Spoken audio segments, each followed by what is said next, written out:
Your Excellencies, ladies and gentlemen, good afternoon. It's my pleasure to welcome you to today's discussions on the future of the automotive industry in Saudi Arabia. The automotive industry is one of the most promising sectors that Saudi Arabia is focusing on to diversify its economy away from oil dependency. When the first Saudi electric vehicle brand, Seer, was launched almost a year ago, His Royal Highness Crown Prince محمد bin Salman said, Saudi Arabia is not just building a new automotive brand, we are igniting a new industry and an ecosystem that attracts international and local investments. In a relatively short period of time, numerous measures have been taken to support the sector. Lucid Group opened its first ever international plant in Saudi Arabia, and Hyundai, in partnership with the PIF, is establishing a car manufacturing plant in the kingdom. Additionally, EVIC was established to develop EV charging stations, and تديره Mobility Investments was launched to support the expansion of Saudi's automotive capabilities, among other initiatives. During this session, we will explore the current status of the automotive industry in Saudi Arabia, its potential for development, and the roles both the private sector and the government play in shaping its ecosystem. We are fortunate to have industry leaders joining us today, individuals who are at the forefront of these transformative plans. Please join me in welcoming our esteemed speakers. I have Jim Locka, CEO of Seer, Mohammed Qzaz, Managing Director of EVIC, Maikel Mouler, CEO of تديره Mobility Investments, and we have Faisul Sultan, Vice President, Managing Director of Lucid Middle East. Thank you all for being with us. Jim,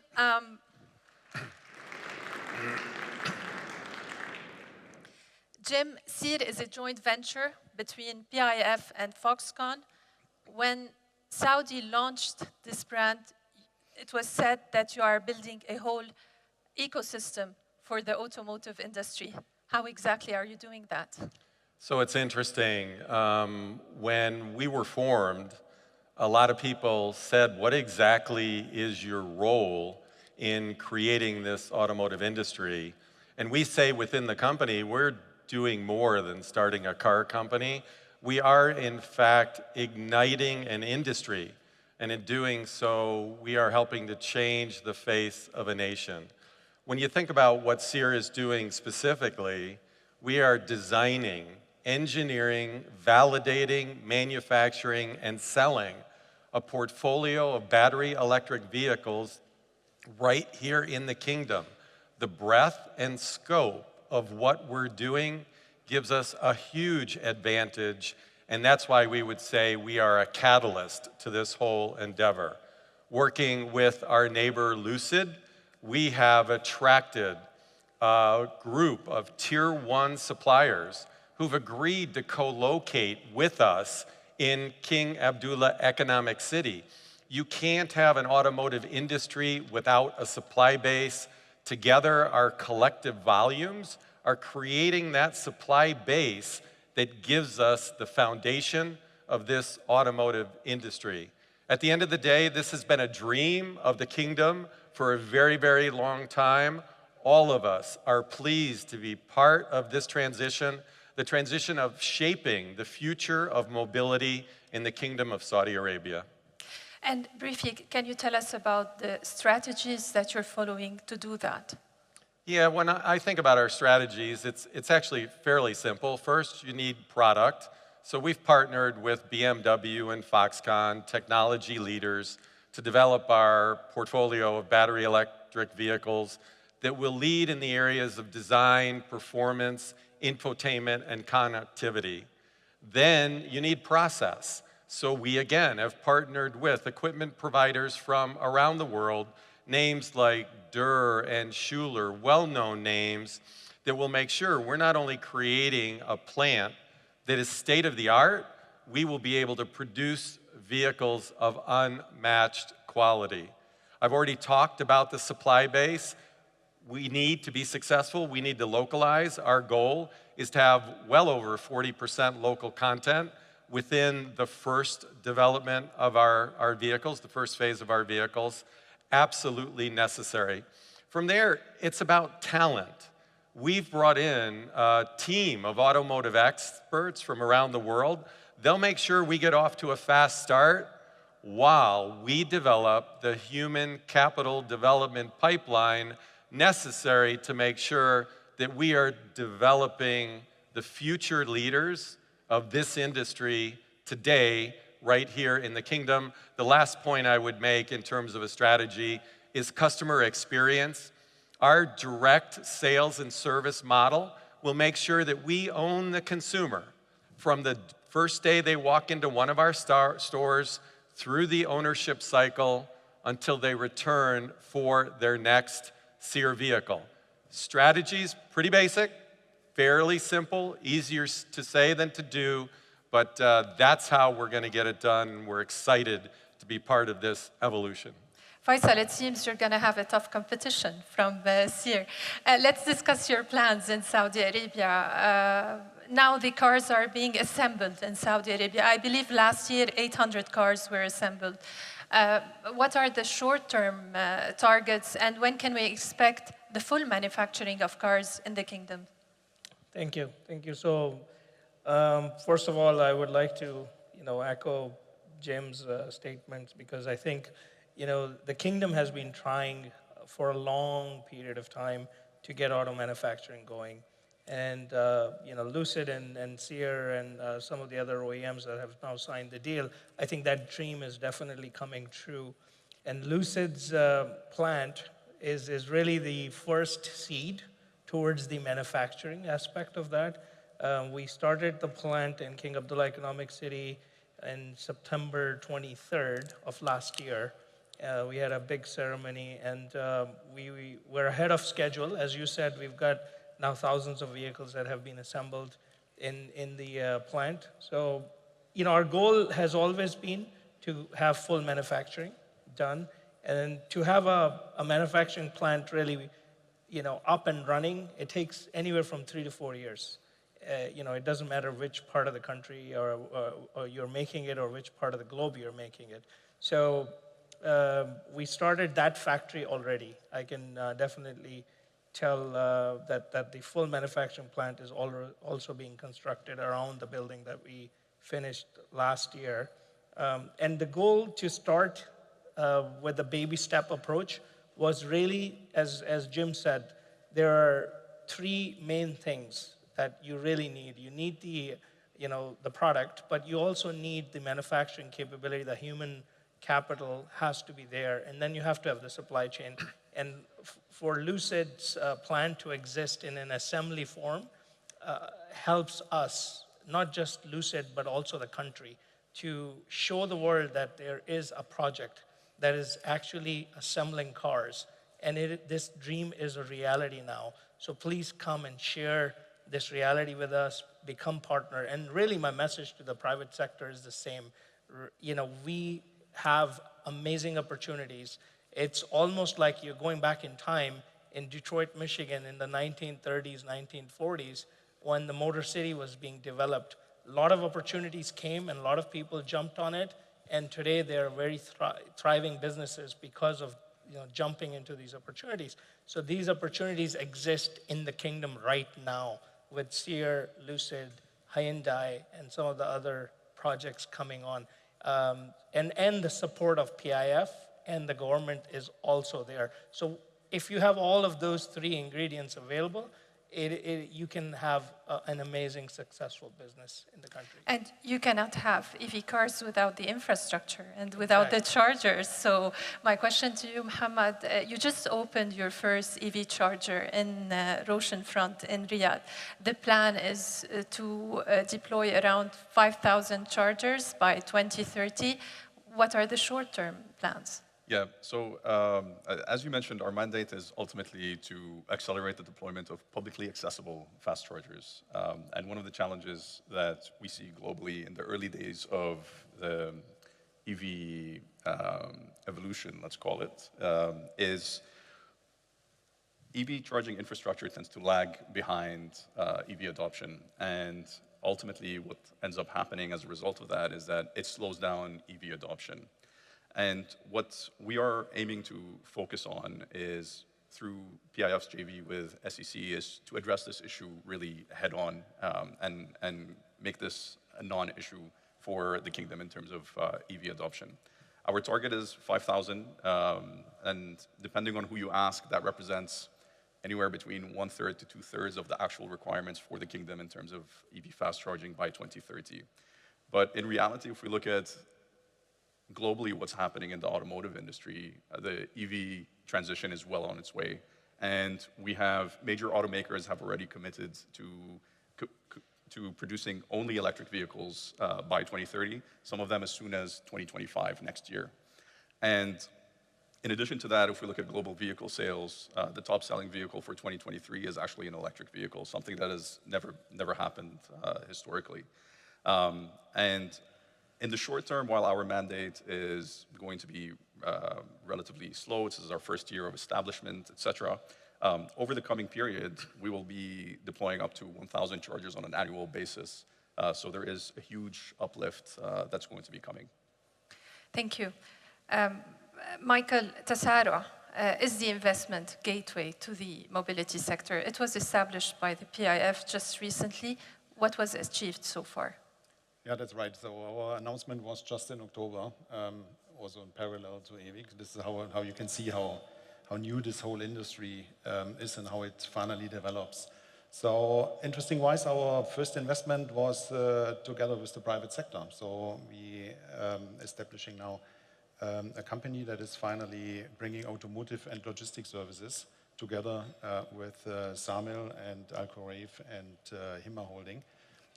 So here we started even a project from scratch with the local partners to establish something, 1 million square meters in King Abdullah Economic City, to bring local players and international players and offer more or less different services. There will be a trade zone, there will be training centers, there will be plug-and-play facilities that customers and tenants in the future might be interested in. That's the one side, where we try to support to build up this automotive mobility ecosystem. On the other side, of course, we are tackling new technologies to bring them to the kingdom. So the next 2 days in the afternoon and also tomorrow, we will launch 2 very exciting projects in the area of autonomous driving. So that's where my colleagues are still a little bit far away, but to bring this technology and also then local production to Saudi Arabia might also then benefit to the others, to the big OEMs and giga projects that might be interested in these technologies. For that, of course, we are deeply working together with the already announced brands, and there might be more to come in the future to also finally localize then the OEMs, not only OEMs, but also then the supplier business for the tier ones that are necessary to establish this. Thank you.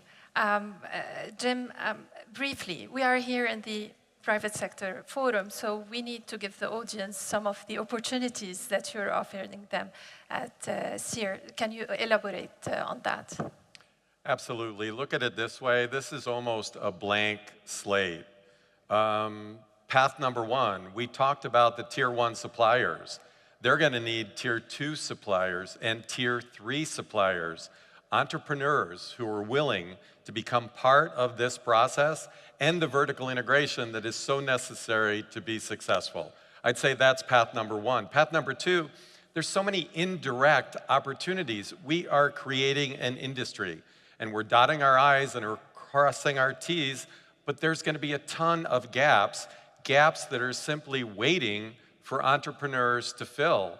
The last thing I would highlight is think about King Abdullah Economic City.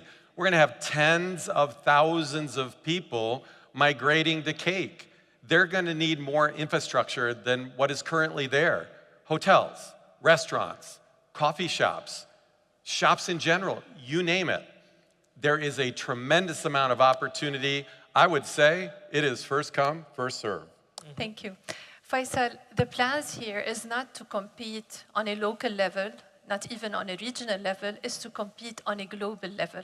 But can Saudi Arabia compete on a global level given the tough competition that we have from China, for instance, and China owes its success because it moved early on before all the car manufacturers except for Tesla.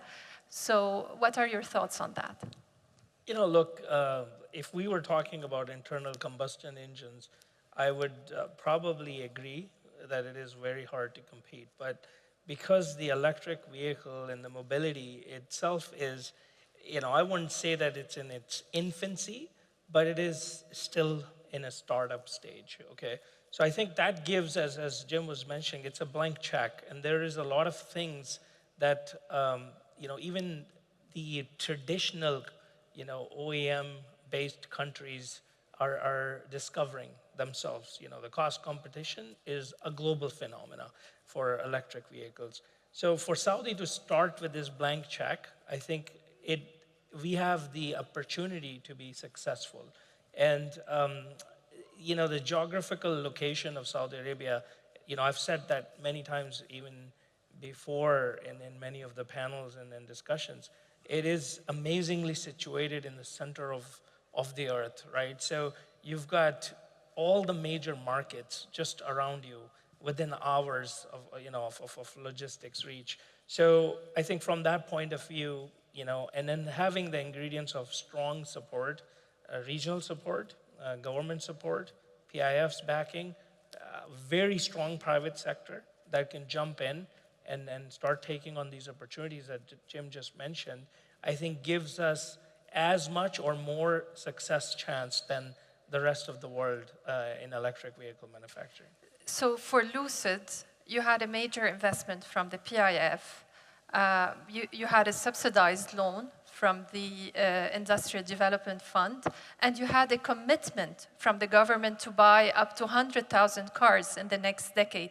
Is this the successful formula to duplicate for any other global players to bring them to Saudi, in your opinion? I think, you know, it is a very competitive landscape, okay? So the countries are fighting for business, you know.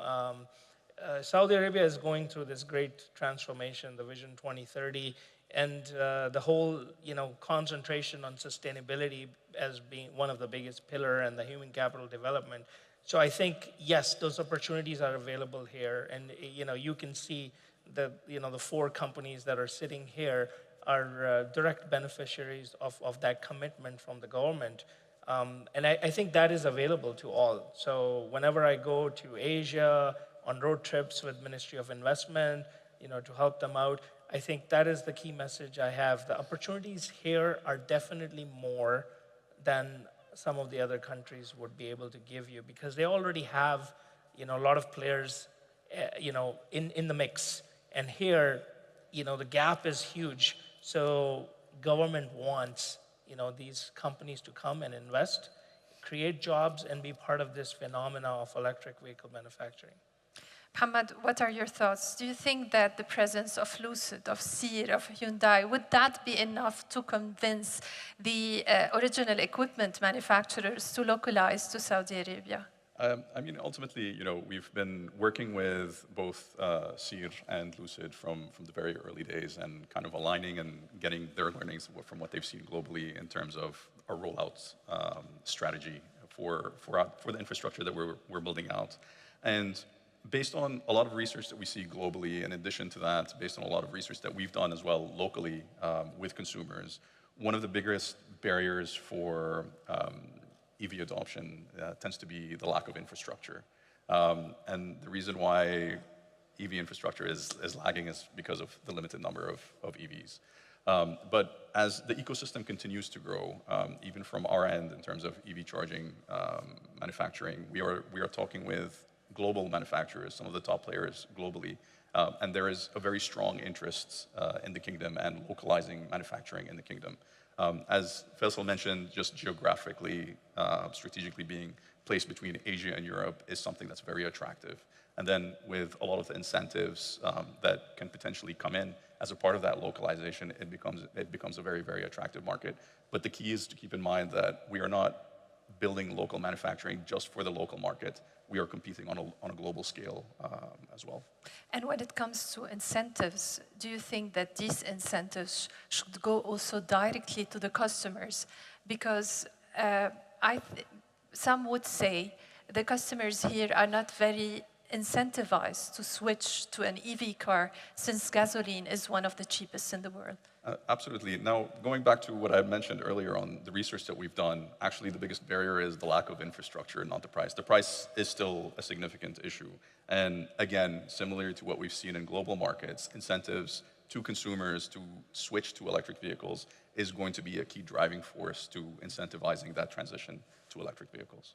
Michael, I want to hear your thoughts quickly on the government support. What kind of government support would you like to see in Saudi Arabia? Because a lot of these manufacturing hubs, they did not succeed without the support of the governments that took so many years and is still going on, whether it's in the United States, Europe, or even in China. Look, I would say the government support is more needed finally to bring all the regulations now in place. So if I finally think in the direction of autonomous driving, of new technologies that should be built up, vertical transportation, whatever the future brings, you only can be successful finally if you are quicker than the others. Everybody finally is searching the market to prove their technology, not as a test bed, but finally to have the regulations in place. So here, I see a huge opportunity for Saudi Arabia to become a front runner. If everybody is working together, it's if these projects finally are ending up in silos, it will not happen. As we are sitting here, we are all dependent from each other, and this is the reason why I'm not always starting negotiations with interested parties or international companies starting with any incentives. This is then finally something that could be necessary to bridge it, to have this ramp up somehow properly done. But I have to say most of the companies that we talk to, they come with a proper business case. They come with a proper idea that they want to achieve something in Saudi Arabia and the whole Middle East region. And for that, Saudi Arabia is the place to be. So they already did the strategic decision that they said, okay, we want to build something up here. I'm then the gateway, finally, to support it, to bridge it, to localize them. What is our main mandate? I want to create jobs, I want to create benefit for Saudi Arabia, and want to localize what Saudi Arabia needs to establish this whole ecosystem. Then it has a chance. Let's end these discussions on your closing remarks on the trends that you're seeing in the automotive industry in Saudi Arabia and globally. Michael, where are you seeing the automotive industry in Saudi Arabia in the next, let's say, 5 years? This is the momentum right now, as I heard it also from my colleagues. It's what happens now in the automotive environment at all. So countries are launching more or less projects like Lucid and so it's something finally, it's a unique opportunity to bring new technologies here to become front runner and to finally manage to, while the other well-established OEMs are struggling to get this electrification done, get it financed, and there's a corridor of opportunity that if we are quick, we have a one-off chance finally to close this gap as quick as possible. And Saudi has everything that you need finally to be. Jim, in 30 seconds, please. Oh my gosh, I would say 3 things very quickly. Number 1, the transition from ICE to battery electric is going to happen. It's not a matter of if, it's only when. And so we're all proud to be part of that transition. Number 2, connectivity, whether it's advanced driver assistance systems that require cloud connection or over-the-air updates. These technologies are trending. That's why we're investing in them to make sure our consumers have a safer experience, a more convenient experience. Finally, personalization. Today's consumers want to individualize their vehicles. That's why we, as one example, are going to have a color palette of 30 colors. Not 5, not 10. Choose from 30 colors. Think about that. How far have we come since Henry Ford said, you can have any color you want as long as it's black? We wish you all the best. Thank you so much for sharing your insights with us today, and thank you for your attention. Thank you. Thank you so much. Thank you.